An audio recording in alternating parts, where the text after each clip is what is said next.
अर्थसंकल्प हे अधिवेशन आजपासून सुरू झालेलं आहे। त्याच्या आधी मनोज जरांगे हे मुंबईच्या दिशेने निघालेले होते, मात्र आता ते परत गेलेत। मात्र त्यांनी पुन्हा एकदा सरकारच्या विरोधात आणि गृहमंत्री उपमुख्यमंत्री देवेंद्र फडणवीस यांच्या विरोधात बोलण्यास सुरुवात केली आहे। या सगळ्या याच्यावर आपण बोलणार आहोत। आपल्यासोबत आहेत रामदास प्रसाद सर। या पद्धतीनं मनोज जरांगे हे आरोप करतायत, ज्या पद्धतीनं ते शिवराज भाषा वापरतायत, त्याच्यानंतर सरकार त्यांच्यावर काही कारवाई करणार आहे?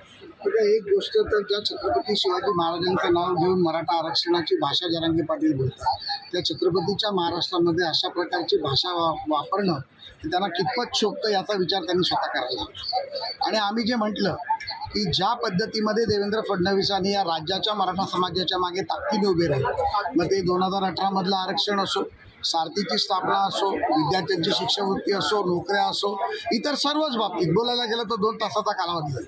हे जे केलेलं आहे याच्यानंतर जी जरांगे पाटलांची मागणी होती की कुणबीच्या नोंदी करा, 55 लाख कुणबीच्या नोंदणी केल्या, सगळे सोयरे करा, सगळे सोयरेचं नोटिफिकेशन केलं, त्यानंतर देखील जर एखाद्या व्यक्तीचं समाधान होत नसेल तर तो हव्यासापोटी स्वतःच्या प्रसिद्धीसाठी वैफल्यग्रस्त होत बोलतोय, हे लोकांच्या समोर आलं। आणि काल ज्या पद्धतीमध्ये त्यांनी भाषा वापरली त्याचा आम्ही निषेध तर केलाच, पण ह्यापुढे जर अशी भाषा वापरली तर त्याला जशास तसं उत्तर दिलं जाईल।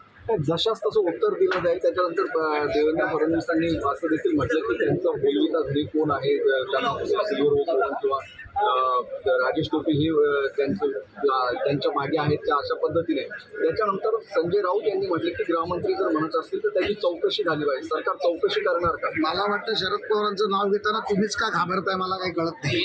मी घेतो ना नाव, या सगळ्या मागे महाविकास आघाडी आहे। शरद पवारांचा हात आहे, राजेश टोपेचा हात आहे, रोहित पवारांचा हात आहे, उद्धव ठाकरेचा हात आहे, आदित्य ठाकरेचा हात आहे, महाविकास आघाडीचा हात आहे। ही सगळी स्क्रिप्टच मुळी त्यांनी बनवली। ज्यांनी 50 वर्षाच्या राजकारणात फक्त तुतारी वाजवण्याचं काम केलं, दुसऱ्याच्या आयुष्यात दुसऱ्याच्या पक्षात तुतारी वाजवत राहायची, समाजामध्ये भांडणं लावायची, ती आता तुतारी या जरांगे पाटलांच्या मागे। त्यामुळे मी काल रात्रीचं माझं ट्विट पाहिलं नसेल, तुतारीमधनं जो आवाज जात होता तो जरांगेंच्या तोंडातून येतो। त्यामुळे हे सगळं स्क्रिप्टेड आहे आणि मी स्पष्ट आरोप करतो की यामागे शरद पवार आणि त्यांची टोळी आहे।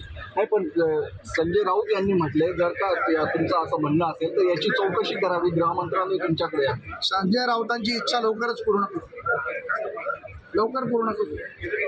पुरावे मिळत आहेत, पुरावे शोधत आहेत, लोक स्टेटमेंट देत आहेत। राऊत साहेबांच्या सर्व इच्छा पूर्ण करू, काही चिंता नाही। दुसरीकडे आज अधिवेशन सुरू आहे आणि याच्यानंतर लोकसभाची निवडणूक आहे। महाविकास आघाडीकडून तयारी पूर्ण झालेली दिसते, त्यांच्याकडे जागा वाटप होताना दिसते, मात्र महायुतीमध्ये जागा वाटपाचं घोळ चालला असं वाटतं। महाविकास आघाडीकडे जागा वाटप चर्चा तर होणारच ना, कारण लोकच नाही आहेत, तर ते फास्ट स्कीम आहे ती।